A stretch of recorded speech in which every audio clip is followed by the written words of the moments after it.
Microsoft is probably one of the 5 most successful companies in the world out of 50,000 publicly traded companies and 400 million private companies. They're not exactly the shivering, naked, starving dude running through the forest on the mountainside. The people that discover Bitcoin are when you live in Nigeria and the bank or Lebanon and the bank freezes your assets and you're either going to starve to death and be bankrupt or you're going to have learned about Bitcoin, they have a need to know. The way I look at investments is when you're pitching me an investment idea, I say, well, I've got a lot of money in Bitcoin and I'm expecting about 30% risk-free for the next 20 years. You have to actually pitch me an idea that generates more than 30% plus the risk premium plus the tax efficiency.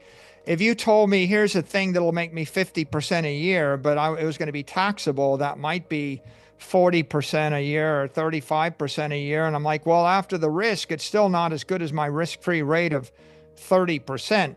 So if you're capitalized on Bitcoin, if you understand it, and if you understand and if you have a long time horizon, if you're going to hold it more than 4 years, you don't care about the volatility. All you care about is the annualized return. So if you're on the dollar, you're living in flat land. Bitcoin is going up 60% a year against the dollar. So you should think of Bitcoin as an asset. It's like you're on a speeding train going 60 miles an hour, and the pedestrian on flat land is standing on the plane watching the train go by, thinking this is scary. And they're thinking, my money isn't an asset because it goes up 0% a year. So they have a different view toward money than the view of someone on the Bitcoin train. The person with $1 million of cash is going to have $1 million of cash in a decade. A person with $1 million of Bitcoin is going to double their capital every 18 months.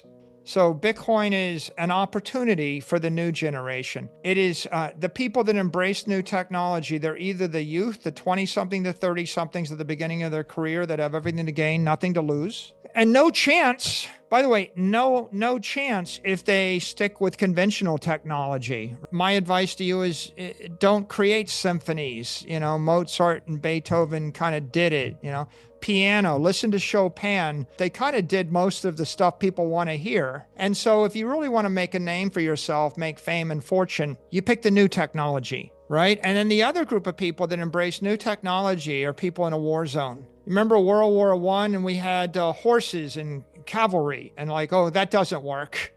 And then people dismiss the Air Force. Air power, that'll never mean anything. And then people stop dropping bombs on your head, and you become a believer in air power. The real phrase from Max Planck, the science advances one funeral at a time. It's like the old guard doesn't have a need to know. They're going to reject it. The younger generation, they do have a need to know. And then people that are under duress, that are fighting for their life. And that's what I think about this. I think that Bitcoin is a digital technology that solves an economic problem that's worth trillions of dollars.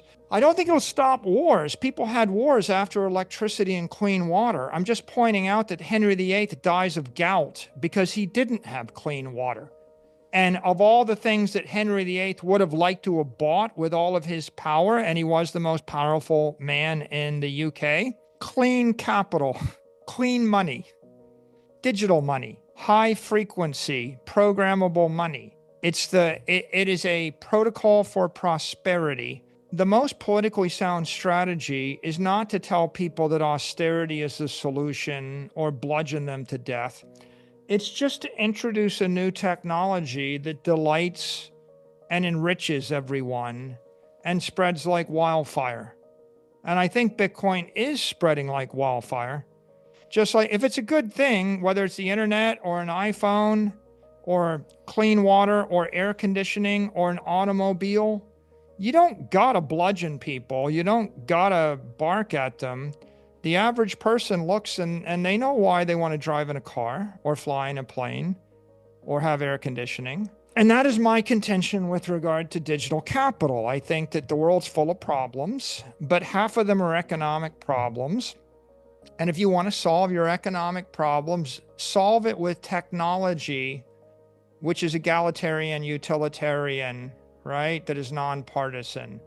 Because no one can agree on religion and political issues, but they can all agree that they would like to be more powerful, more prosperous, more comfortable, more capable. The only countries on earth that are anti-technology don't last long. I remember the Japanese, they denied gunpowder. That didn't work well. The Chinese tried to keep guns out of China. That didn't work well either. I mean, eventually, technology is coming to your shores. And if you resist it, your government's going to collapse and your ideology is going to collapse. So I think this is a very straightforward, practical approach to making the world a better place.